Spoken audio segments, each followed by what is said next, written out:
Pour être un avec tout et avec le divin et sa volonté dans le cosmos, nous devons d'abord devenir impersonnels, nous libérer de l'ego et de ses prétentions, ainsi que de la façon dont l'ego nous voit, nous, le monde et les autres. Cela, nous ne pouvons le faire, à moins qu'il n'existe en notre être quelque chose d'autre que la personnalité, d'autre que l'ego, un moi impersonnel, un avec toutes les existences. Perdre l'ego et être ce moi impersonnel, devenir ce Brahman impersonnel dans notre conscience est dès lors le premier mouvement de ce yoga. Comment le faire alors? D'abord, dit la Gita, par une union de notre intelligence purifiée avec la pure substance spirituelle en nous, grâce au yoga de la Buddhi, Buddhya Vishuddhaya Yukta.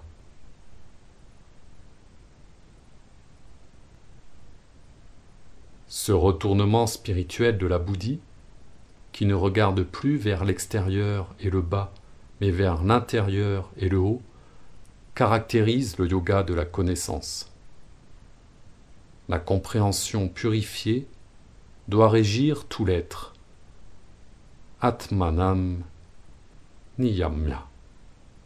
Elle doit nous écarter de l'attachement aux désirs orientés vers l'extérieur et qui appartiennent à la nature inférieure. Par une volonté ferme et résolue, Dhritya, qui, en sa concentration, se tourne entièrement vers l'impersonnalité de l'esprit pur.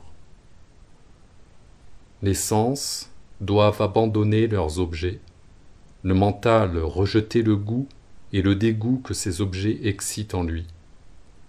Car le moi impersonnel n'a ni désir ni répulsion. Ce sont des réactions vitales de notre personnalité au contact des choses, et la réponse correspondante du mental et des sens à ces contacts est leur support et leur base.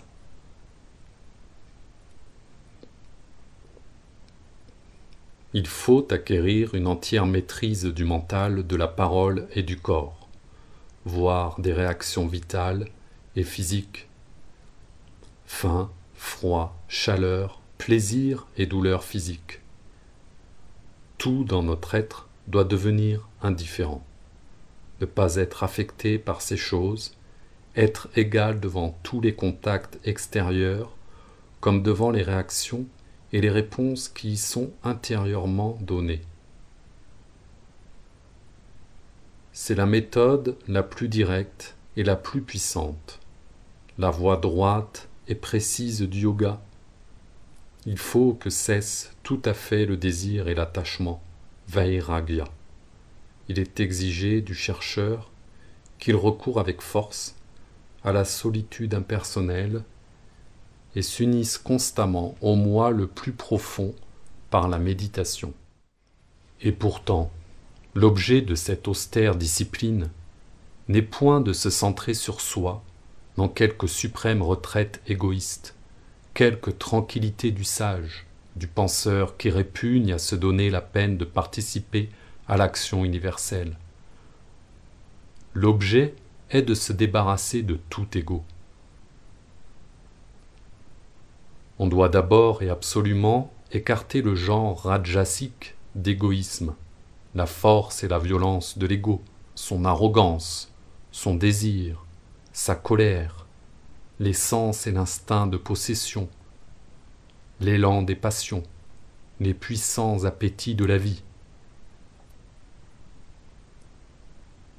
Mais il faut ensuite rejeter tous les genres d'égoïsme, même le plus sattvique, car le but est pour finir de libérer l'âme, le mental et la vie du sens aliénant du je et du mien, nirmama.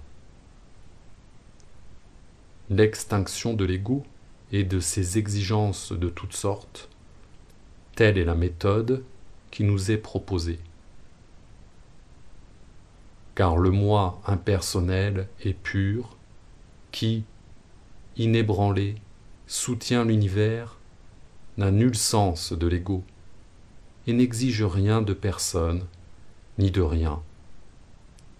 Il est calme et lumineusement impassible et considère en silence toutes les choses et toutes les personnes d'un œil égal et impartial, l'œil de la connaissance de soi et du monde.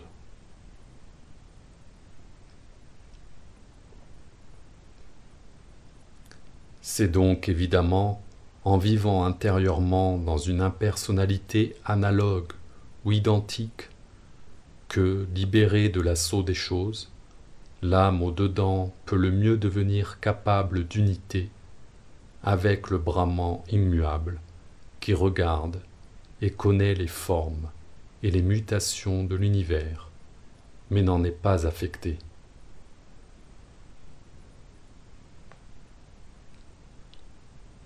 Cette première poursuite de l'impersonnalité, telle que l'enjoint la Gita, entraîne évidemment un certain quiétisme intérieur fort complet, et, en ce que ces éléments et ces normes de pratique ont de plus intérieur, est tout à fait semblable à la méthode du sannyasa.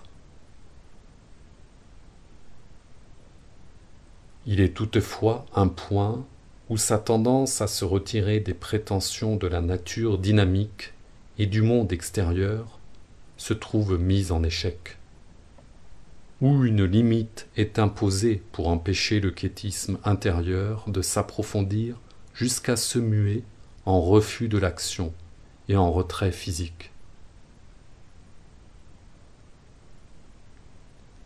Le renoncement à leurs objets par les sens, Vishayans Tyakva, doit être de la nature du Tyaga.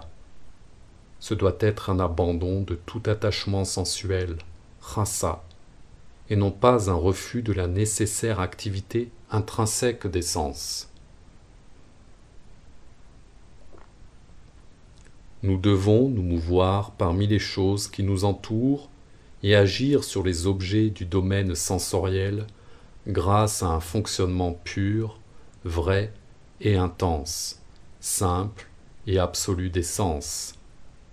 Kevalair indrayishtaham, pour ce que ces objets ont d'utile à l'esprit dans l'action divine et non pas du tout pour assouvir le désir. Il doit y avoir vairaguya, non au sens habituel de dégoût de la vie ou d'inappétence pour l'action du monde, mais au sens du renoncement au raga, ainsi qu'à son opposé, dvesha. Nous devons nous soustraire à toute attirance mentale et vitale, comme à toute répulsion mentale et vitale, quelle qu'elle soit. Et cela est demandé non en vue de l'extinction, mais afin que puisse exister une parfaite égalité où l'esprit soit à même de donner un accord sans entrave ni limite à la vision divine, intégrale et générale des choses et à l'action divine intégrale dans la nature. Recourir constamment à la méditation, dhyana yoga paronityam, est le ferme moyen par lequel l'âme de l'homme peut réaliser son moi de pouvoir et son moi de silence. Et pourtant, on ne doit en aucun cas abandonner la vie active au profit d'une vie de pure méditation.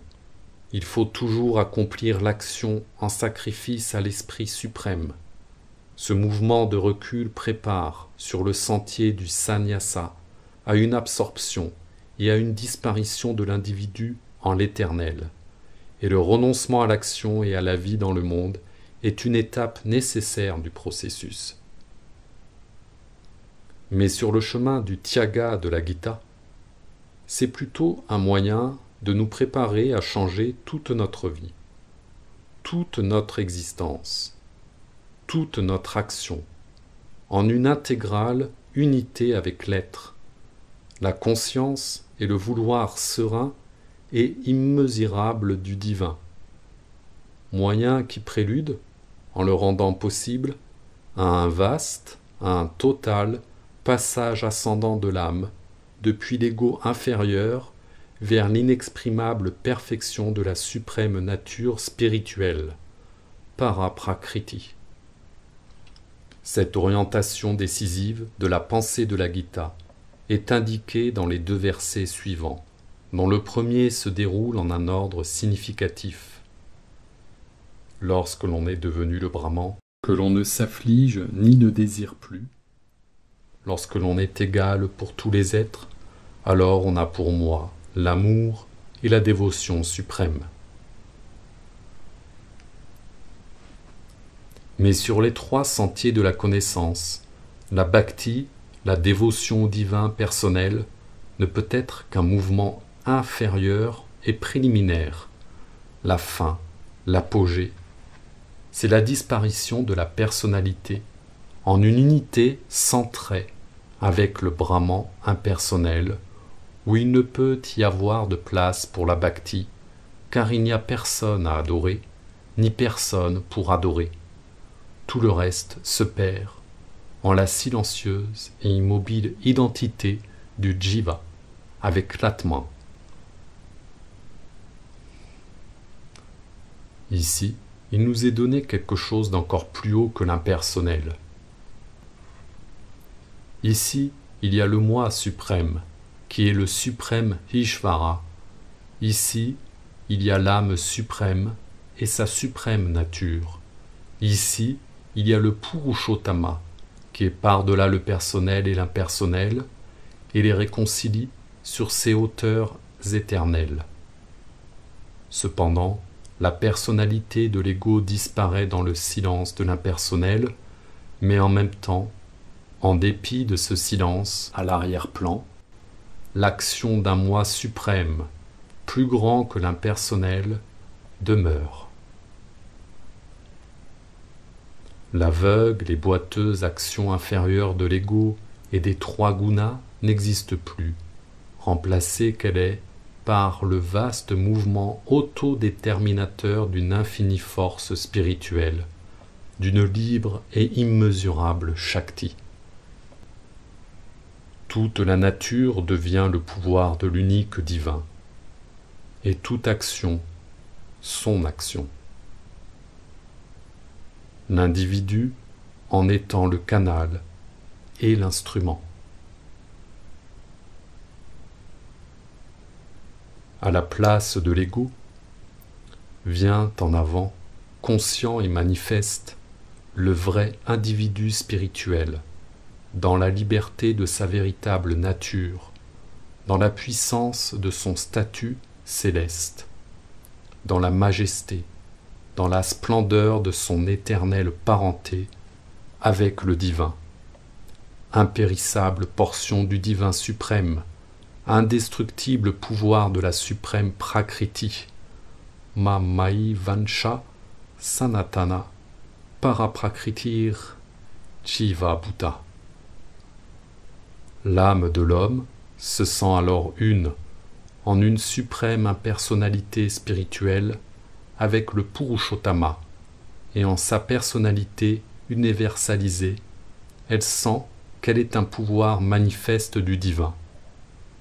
Sa connaissance à elle est une lumière de sa connaissance à lui, sa volonté, une force de sa volonté à lui. Son unité avec tout dans l'univers, un jeu de son éternelle unité à lui. C'est en cette double réalisation, c'est en cette union de 2 aspects d'une ineffable vérité de l'existence, et par l'un ou par l'autre, ou bien par les 2, l'homme peut aborder à son propre être infini et y pénétrer. Que doit vivre l'homme libéré, qui doit agir, sentir et déterminer, ou plutôt voir déterminer pour lui, par un suprême pouvoir de son moi suprême, ses relations avec tout, ainsi que les opérations intérieures et extérieures de son esprit. Et dans cette réalisation unificatrice, l'adoration, l'amour et la dévotion non seulement continuent d'être possibles, mais forment une grande part inévitable, un couronnement de la plus haute expérience. L'un qui éternellement devient le multiple qui, en son apparente division, demeure éternellement un, le suprême qui révèle en nous ce secret et ce mystère de l'existence, non dispersé par sa multiplicité, non limité par son unité. Telle est la connaissance intégrale. Telle est l'expérience conciliatrice qui rend capable d'une action libérée. Muktasya Karma.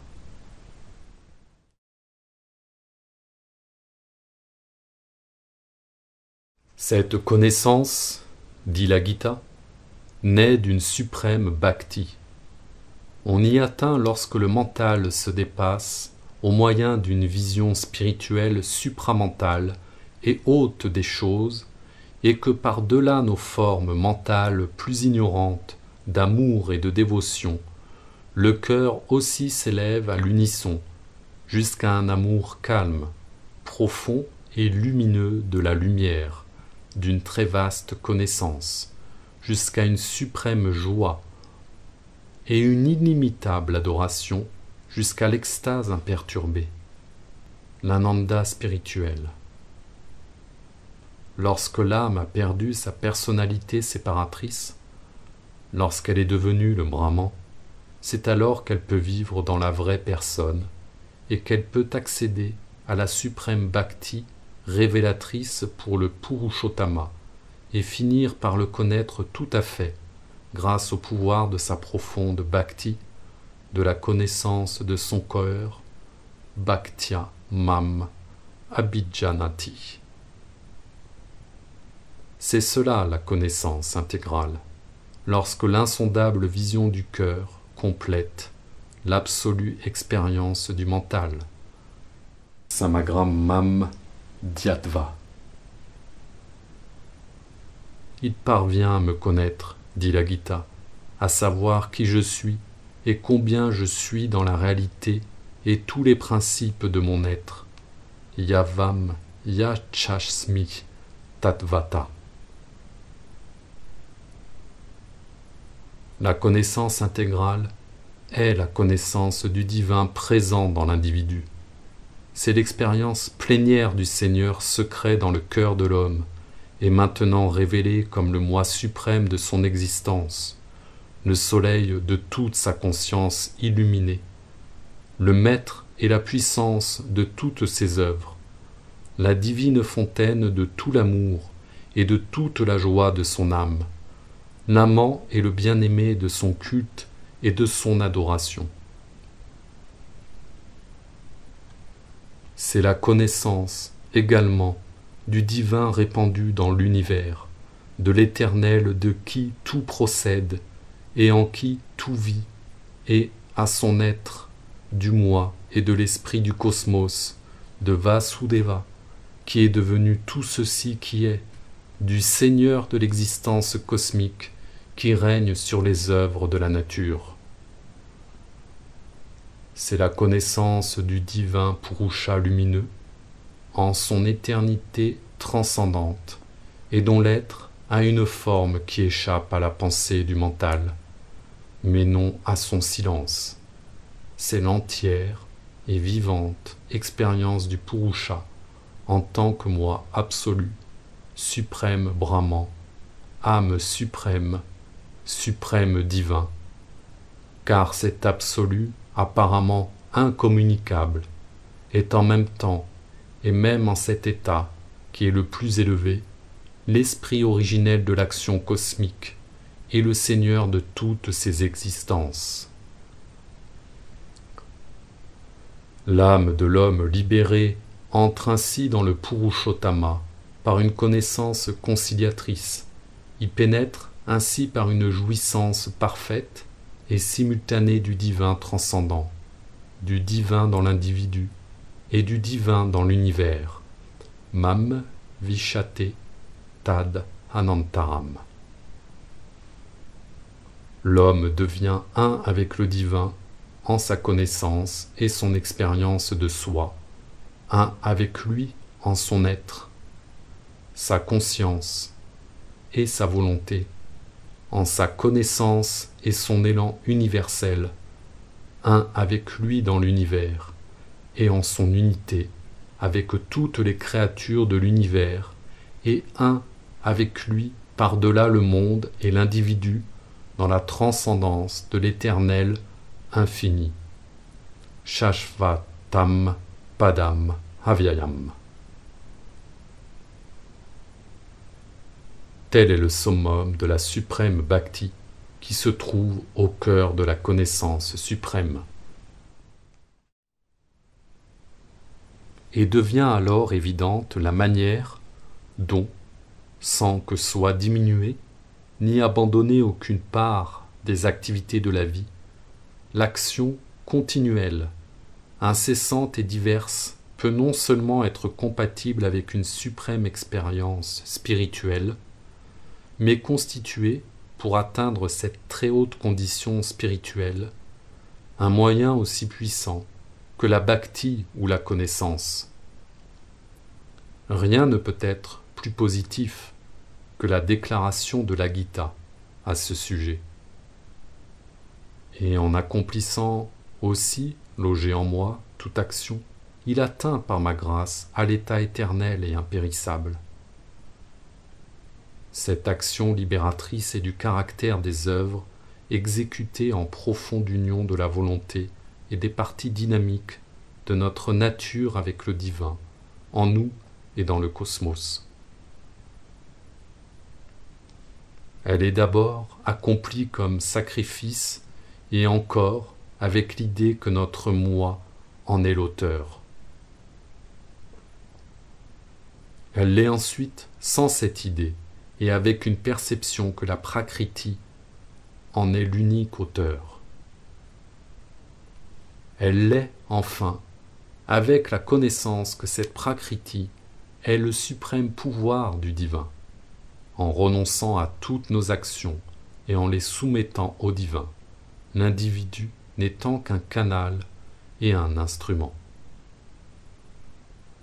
Nos œuvres, alors, découlent directement du moi, du divin en nous, font partie de l'action universelle, indivisible, sont promues et accomplies non par nous, mais par une vaste Shakti transcendante. Tout ce que nous faisons est fait pour le Seigneur qui siège en le cœur de tous, pour le divin dans l'individu et pour l'accomplissement de sa volonté en nous, pour le divin dans le monde, pour le bien de tous les êtres, pour l'accomplissement de l'action universelle et du dessein universel, ou, en un mot, pour le Purushottama, et en réalité est fait par lui au moyen de sa Shakti universelle.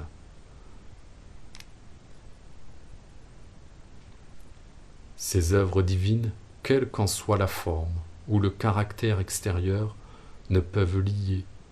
Bien plutôt, elles sont un puissant moyen pour nous hisser hors de cette prakriti inférieure des trois gunas vers la perfection de la suprême nature divine et spirituelle. Dépris de ces dharmas mêlés et limités, nous nous échappons en le dharma immortel qui nous échoua lorsqu'en toute notre conscience et toute notre action, nous faisons un avec le Purushottama. Cette unité ici entraîne le pouvoir de nous élever là, dans l'immortalité, au-delà du temps. Là nous existerons en son éternelle transcendance.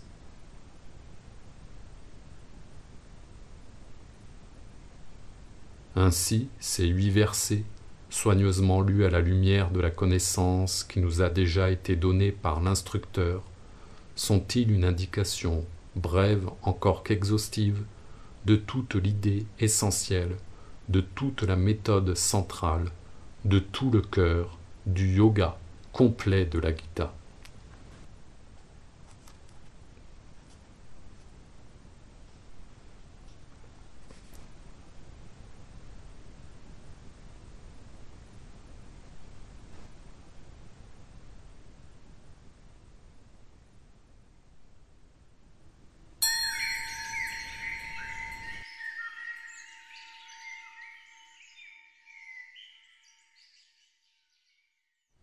Celui dont l'intelligence s'est détachée de tout, qui a conquis le moi et que le désir a quitté, parvient par le renoncement à la suprême perfection du non-agir.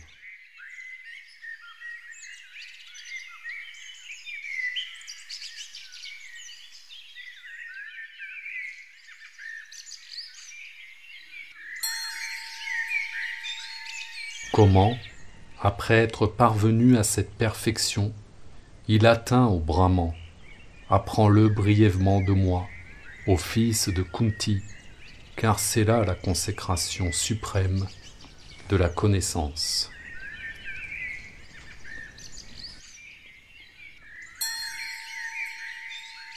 Uni au moi par l'intelligence purifiée, ayant maîtrisé le moi avec fermeté et rejeté l'attrait et l'aversion, détaché des objets des sens, tels que les sons, vivant dans la solitude et la sobriété, maître de sa pensée, de sa parole et de son corps, toujours engagé dans le yoga de la méditation et réfugié dans le détachement, délivré du sens de l'ego, de la violence, de l'arrogance, du désir et de la colère, sans possession et sans égoïsme, apaisé, il est prêt à devenir le Brahman.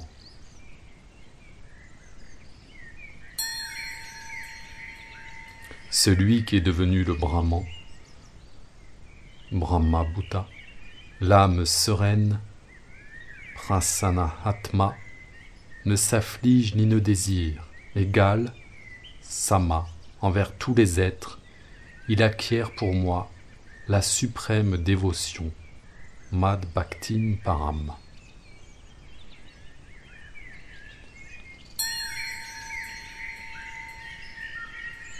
Par la dévotion, Bhakti, il me connaît dans ma réalité unique, Yachasmi, dans ma multiplicité, Yavan, et dans mes principes, Tatvata.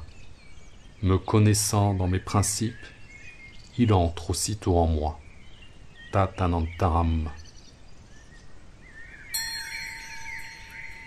Et continuant d'accomplir toutes les actions, Sarvakarmani, en prenant refuge en moi, Madhyapashraya, il atteint par ma grâce la demeure indestructible éternelle, Shashvatam Padam Avyayam.